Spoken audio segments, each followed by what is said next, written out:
भक्ति वेदांत स्वामिनीति नामिने नमस्ते सरस्वती देवे गौरवाणी प्रचारिणे निर्विशेष शून्यवादी पाश्चात्य देशकारिणे गुरुवे गौरचंद्राय राधिकाय तदलये कृष्णाय कृष्ण भक्ताय तद्भक्ताय नमो नमः। जय श्री कृष्ण चैतन्य प्रभु नित्यानंद श्री अद्वैत गदाधर शिवासादि गौर भक्त वृंद। हरे कृष्णा कृष्णा कृष्णा हरे हरे, हरे राम राम राम हरे हरे। हरे कृष्ण। गीता एकाडेमीर पक्ष থেকে এই পিঠা মহোৎসব আর শিক্ষার্থীদের সম্মেলন উপস্থিত আছেন ইসকন এর সম্মানিত সাধারণ সম্পাদক শ্রীপাদ চারুচন্দ্র দাস ব্রহ্মচারী মহোদয়, যুগ্ম সম্পাদক জগৎগুরু গৌরাঙ্গ দাস ব্রহ্মচারী মহোদয়, গীতা একাডেমির পরিচালক শ্রীমান তরুণ সেন দাস প্রভু এবং উপস্থিত বৈষ্ণববৃন্দ, সবার শ্রীচরণ কমলে ভক্তিপূর্ণ প্রণাম জ্ঞাপন করছি। শ্রীমদ্ ভগবত গীতা অত্যন্ত গুরুত্বপূর্ণ গ্রন্থ। যে গ্রন্থটি ভগবান শ্রীকৃষ্ণ মানব জাতিকে উপলক্ষ করে তার প্রিয় শিষ্য অর্জুনকে জ্ঞান দান করেছিলেন। আজকে হিন্দু সমাজের যে অনৈক্য বিচ্ছিন্নতা, মূলে কারণটা কি জানেন? মূলে কারণটা হচ্ছে গীতার জ্ঞান না থাকার দরুন। যদি আমরা ভগবত গীতার জ্ঞানটাকে যত্ন করতাম, আদর করতাম, এই হিন্দু সমাজে এত অনৈক্য বিচ্ছিন্নতা কোনদিন সৃষ্টি হতো না। ভগবান শ্রীকৃষ্ণ শ্রীমদ্ ভগবত গীতার যে ইতিহাস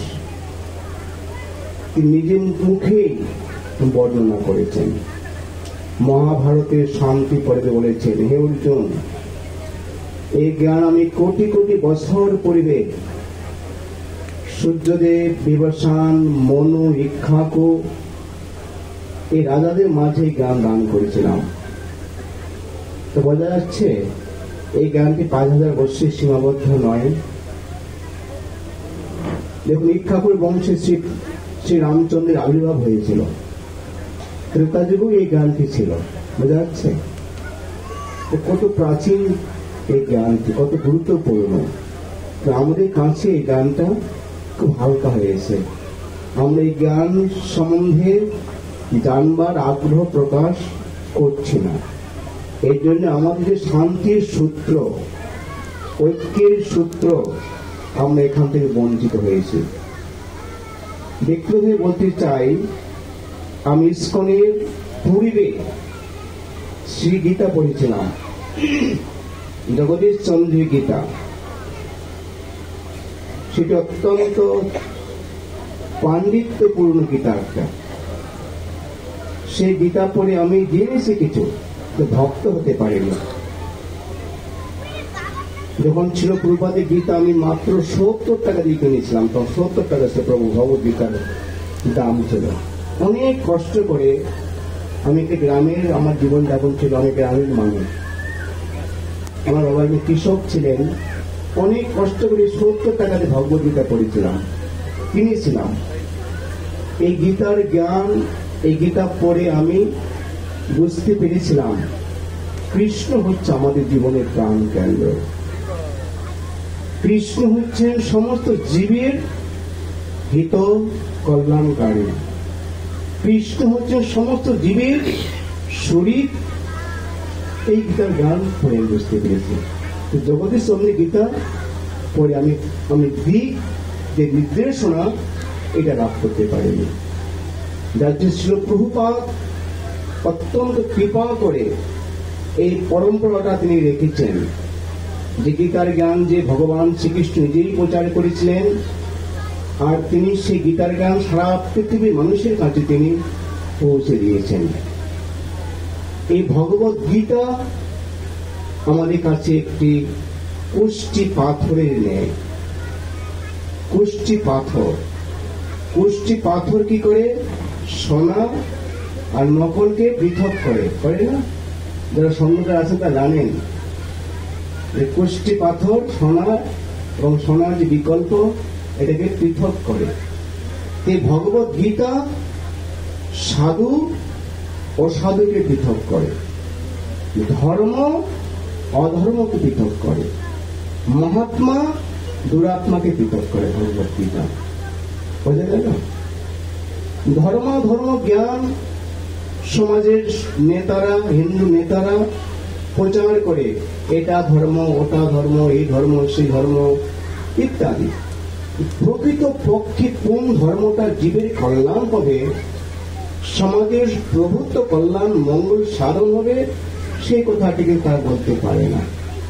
আমরা দেখতে পাই ভগবত গীতার যে বিশেষ করে দ্বিতীয় অধ্যায়ে যে অর্জুনের প্রশ্নগুলো ছিল, কৃষ্ণ অনুপ্রাণিত করেছিলেন যে অর্জুন নে যুদ্ধ করো, তুমি ক্ষত্রিয় নন্দন, তোমার জন্মগত স্বভাব শত্রু দমন করা, নে প্রতিষ্ঠা করা, ক্ষোভ থেকে পূর্ণ করা, এই জ্ঞানগুলো কিন্তু কৃষ্ণ অর্জুনকে দিয়েছিলেন। অর্জুন কি বলেছিলেন? না, আমি যুদ্ধ করব না, এদের হত্যা করব না, নারীরা কুলোটা হয়ে যাবে, বর্ণ সংকট সৃষ্টি হবে, আমার অধর্ম হবে, এর চেয়ে আমার ভিক্ষালভ্য জীবন অনেক শ্রেয়। কথাটা শুনতে অনেক ভালো নয়? কত ত্যাগেরই কথা, সামনের কথা। কিন্তু ভগবান শ্রীকৃষ্ণ এই কথাগুলোকে গ্রহণ করেননি, করেছিলেন? তুমি যেটি ভাবছো সেটি জনগণের জন্য, রাজ্যের প্রজাদের জন্য মঙ্গলকর নয়। যাদের প্রতি তুই করুণা করছ, যে দুর্যোধনের প্রতি করুণা করছ, দুর্যোধন যদি রাজা হয় এই নারীরা সুরক্ষা পাবে? সুরক্ষা পাবে না। প্রজারা সুরক্ষা পাবে? সুরক্ষা পাবে না। আর অর্জুন কি বললেন? ধর্মের কথা বললেন। এটা ধর্ম, এটি অধর্ম। কাকে ধর্মের কথা অর্জুন? স্বয়ং ভগবান শ্রীকৃষ্ণ গীতায় বলেছেন, ধর্ম সমস্ত পরার্থয় সম্ভবামি যুগে যুগে। আমি ধর্ম সংস্থাপন করি, আর সেই ধর্ম সংস্থাপককে অর্জুন ধর্মাধর্ম জ্ঞান দান করছে। বুঝলেন না? কোনটি ধর্ম, কোনটি অধর্ম। মূলের কারণটা কি? গীতার জ্ঞান না থাকার দরুন অর্জুন ধর্মাধর্ম বিচার করলেন। আজকে হিন্দু সমাজে যারা নেতৃত্ব দান করছে, তারাও ভগবত গীতার জ্ঞান বঞ্চিত হয়ে ধর্মাধর্ম সমাজকে জ্ঞান দান করছে। এটা আদৌ সমাজের জন্য কল্যাণকর হয়ে আসতে পারে না। ইতিপূর্ব হয়নি, এখনো হয়নি। যার জন্য ভগবত গীতার যে জ্ঞান, জ্ঞানযোগ, ধ্যানযোগ, সর্বোপরি ভক্তিযোগ, যেখানে আমাদের গীতা একাডেমির পক্ষ থেকে বলা হয় ভক্তি শাস্ত্রী, ভক্তি বৈভব, ভক্তি সার্বভৌম, ভক্তি বেদান্ত। প্রতিটি শব্দের সঙ্গে ভক্তি কথাটি যুক্ত করা হয়েছে। কেন?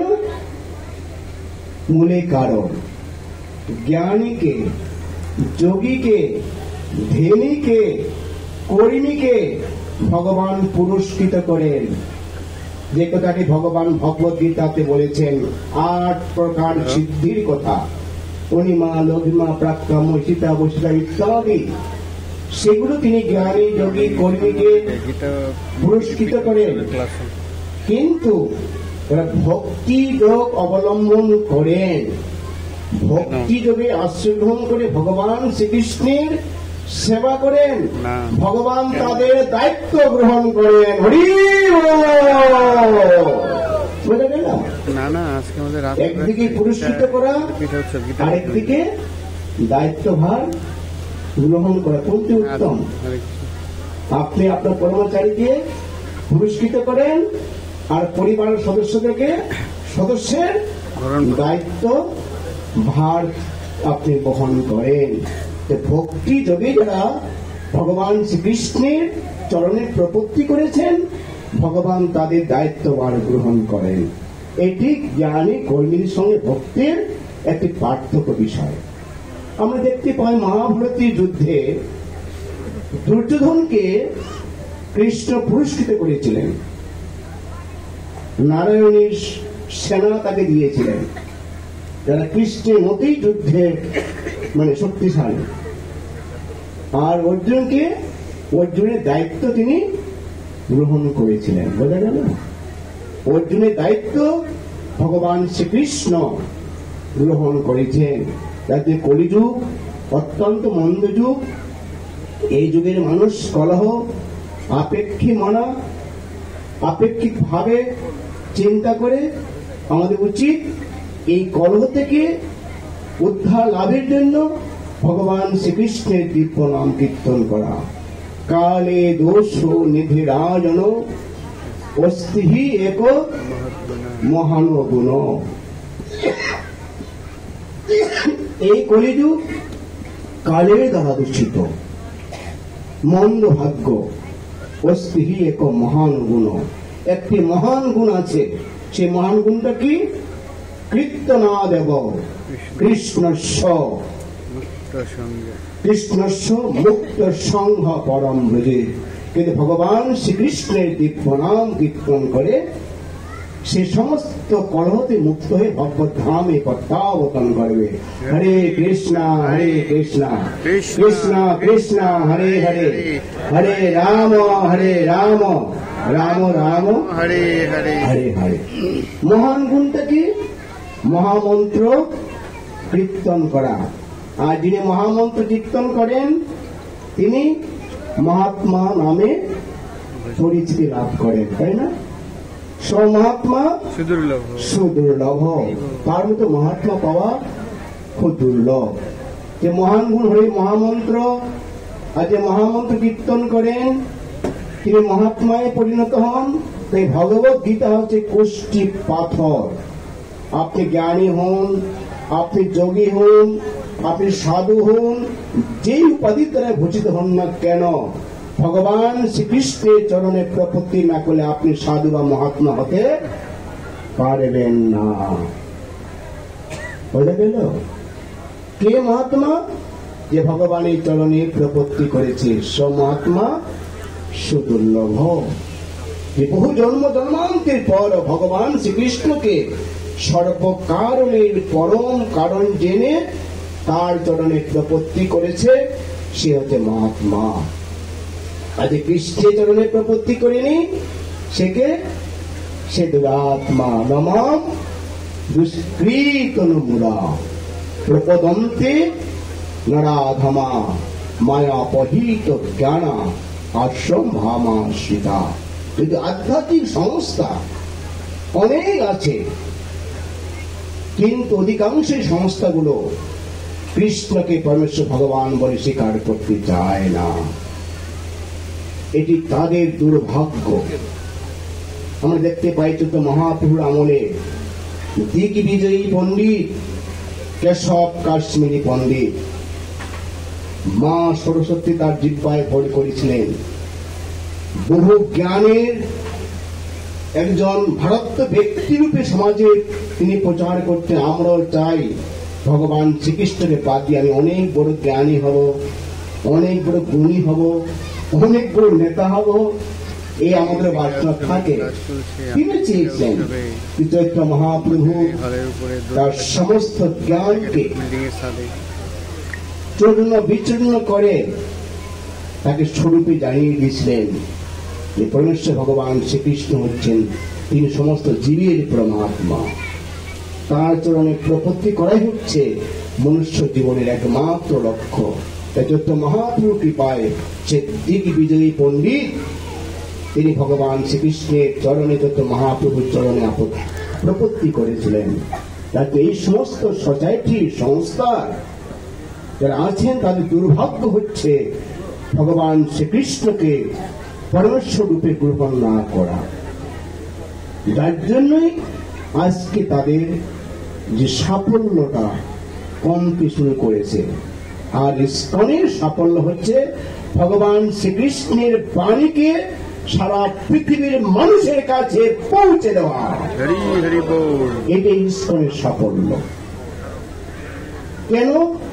ভগবান শ্রীকৃষ্ণ হচ্ছেন সমস্ত জীবের আশ্রয়দাতা, আশ্রয়দাতা। তিনি এই ভগবত গীতার জ্ঞান নিজে দহন করেছেন। কি রূপে দহন করেছেন? দুগ্ধ দহনকারী বৎসকে কে? অর্জুন, তাই না? যে গাভী দহন করে একাই দুগ্ধ পান করে, পরিবারের সবার জন্য তিনি দুগ্ধ দহন করে একাই দুগ্ধ পান করেন না। ভগবান শ্রীকৃষ্ণ গীতামৃত যে দহন করেছেন সমস্ত মানব জাতিকে অমৃত বিতরণের জন্য তিনি এই গীতার জ্ঞান দহন করেছেন। বুঝে গেল? তাই আমরা যে ভগবত গীতার জ্ঞান আজকে বিতরণ করি, আমরা ভগবান শ্রীকৃষ্ণের প্রিয় হতে পারি। তাই ভক্তবৃন্দ আর বেশি কিছু নয়, ছিল প্রভুপাদ আজকে যে জ্ঞানের সংধান আমাদেরকে দিয়েছেন, অনৈক্যের অবস্থান থেকে আমাদের ঐক্যের দিকে নিয়ে এসেছেন। এখানে বর্ণ বৈষম্য, জাত পাত, ধনী দরিদ্র, এখানে কোনো ভেদাভেদ নেই। কার অবদান? ছিল প্রভুপাদের অবদান। দীর্ঘদিনের যে একটি সংঘাত ছিল, শ্বেতাঙ্গ কৃষ্ণাঙ্গদের মধ্যে দাসত্ব প্রভুত্বের প্রথা, সবাই আপনি জানেন। এই প্রথাগুলো, এই প্রাচীগুলো ছিল প্রভুপাদ সব ভেঙে দিয়েছেন। ভেঙে দিয়ে সমস্ত মানব জাতিকে ভগবান শ্রীকৃষ্ণের চরণে তিনি আত্মসমর্পণের নির্দেশ বা নির্দেশনা প্রদান করেছেন। এই নির্দেশনায় আমাদের জীবনকে সমৃদ্ধ করতে পারে। এই নির্দেশনা ভগবত গীতার জ্ঞান আমাদের সমস্ত অভীষ্ট পূরণ করতে পারে। তাই বলতে চাই, ভক্তি শব্দটি আমাদের প্রতিটি কথার সঙ্গে যুক্ত আছে। ভক্তি ব্যতিরেকে জ্ঞানটা হচ্ছে মায়াবাদ জ্ঞান। যারা দিগ্বিজয়ী পণ্ডিতরা মায়াবাদী হয়েছিলেন, তারা কৃষ্ণ অপরাধী। ভক্তি নেই, জ্ঞান আছে, তারা মায়াবাদী। আবার ভক্তি আছে, জ্ঞান নেই, তারা আছে সহজিয়া। আমরা বলি এই সহজিয়া, বলি না? আজকে আমাদের ইসকন ভক্তরা যেন মায়াবাদীও না হয়, সহজিয়াও না হয়। এর জন্যই গীতা কোচের সঙ্গে সকলকে সম্পৃক্ত আমাদের থাকা উচিত। গীতা কোচের বাইরে ধর্মাধর্ম বিচার আমরা করবো কার মতো? অর্জুনের মতো। যিনি ধর্ম সংস্থাপন করেছেন তাকে বলবো এটা ধর্ম, এটা করবো না, ভিক্ষা করে খাবো। বোঝা গেল? এইভাবে আমাদের জ্ঞানের যে অপূর্ণতা, অপুষ্টতা, হরিনাম কীর্তনের মাধ্যমে আমাদের জ্ঞানের পুষ্টতা বৃদ্ধি হবে। ভগবত গীতার অমৃত আমরা আস্বাদন করতে পারবো। তার চৈতন্য মহাপ্রভু বলেছেন, শ্রেয় কৈরব চন্দ্রিকা। সবাই সেটা জানেন। শ্রেয় কৈরব চন্দ্রিকা। চন্দ্রিকা চন্দ্র, চন্দ্রের কিরণে চন্দ্র মল্লিকা ফুল প্রস্ফুটিত হয়। বুঝা গেল? চন্দ্রের কিরণে চন্দ্রিকা ফুল মানে চন্দ্র মল্লিকা ফুল প্রস্ফুটিত হয়। আর যখনই আমরা ভগবান শ্রীকৃষ্ণের দিব্য নাম কীর্তন করব, উচ্চারণ করব, নাম কৃপারূপ চন্দ্রিকা আমাদের হৃদয়ের ভক্তির পুষ্প স্ফুটিত হবে।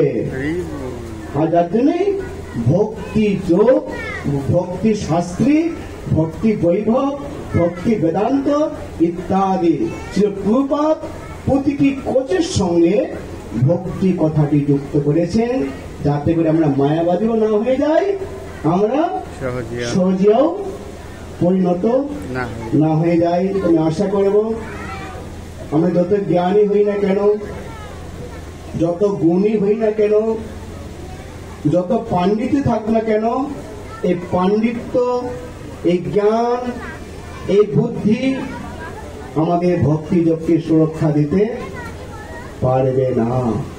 ভক্তিযোগ সুরক্ষা পায় ভক্ত সংঘ লাভ করার মাধ্যমে। বোঝা গেল?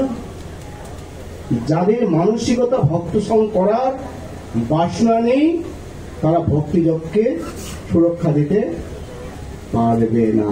আজকে ভক্তি শাস্ত্রীর মাধ্যমে সপ্তাহে একদিন এখানে আসা মানে ভক্ত সংঘ লাভ করা। ঠাকুর মহাশয় মহাপ্রভুর সহ সমস্ত পার্শ্বদের সান্নিধ্য লাভ করেছেন, দিব্য সান্নিধ্য, শ্রীকৃষ্ণের সান্নিধ্য, শ্রীমতী রাধারানীর সান্নিধ্য লাভ করেছেন, আজ্ঞা পেয়েছেন। তারপরে বলেছেন তাদেরই চরণ সেবিত ভক্ত শনিবার জনমে জনমে মোর এই অভিলাষ। আমাদের ভক্তি জীবন নির্ভর করে কে কতটুকু ভক্ত সঙ্গ আমরা করছি। আর এই ভক্তি শাস্ত্রী বা গীতা একাডেমির কার্যক্রম হচ্ছে মানুষকে ভক্ত সংঘ দান করা। তাই ভক্তবৃন্দ, আপনি যতই সাঁতার হন না কেন, আপনি সাঁতার কেটে সাগর পাড়ি দিতে পারবেন না। এভাব সাগরে পড়িয়া মানব না পায় কি দুঃখেরও শেষ। দুঃখের শেষ নেই ভবসাগরে। একমাত্র ভগবত গীতার জ্ঞান রূপ তরণীকে অবলম্বন করে দুঃখের সাগর পাড়ি দিয়ে আপনি ভগবত ধামে প্রত্যাবর্তন করতে পারেন। এর কোন বিকল্প নেই। কারণ আমরা অনাদিকাল ধরে এই দুঃখের সাগরে নিমজ্জিত হয়েছি। অনাদি কর্ম ফলে পরিভবা নবার জলে তরিবারে না পাইনু পায়। এই ভগবত গীতার জ্ঞান রূপ তরণী আমাদেরকে উদ্ধার করবে। তাই দয়া করে কৃষ্ণের চরণে প্রপত্তি করে এই ভগবত গীতার জ্ঞান আপনারা ছড়িয়ে দিন। আপনারাও একজন করে ভগবত গীতার শিক্ষক হয়ে ছিল প্রভুপাদের প্রতিনিধিত্ব বরণ করুন। এই প্রত্যাশায় সকলের চরণ কমলে বিনম্র প্রণাম জানিয়ে আমার আলোচনা শেষ করছি। সকলকে অসংখ্য ধন্যবাদ। হরে কৃষ্ণ হরে কৃষ্ণ কৃষ্ণ কৃষ্ণ হরে হরে, হরে রাম রাম রাম রাম হরে হরে। হরে কৃষ্ণ।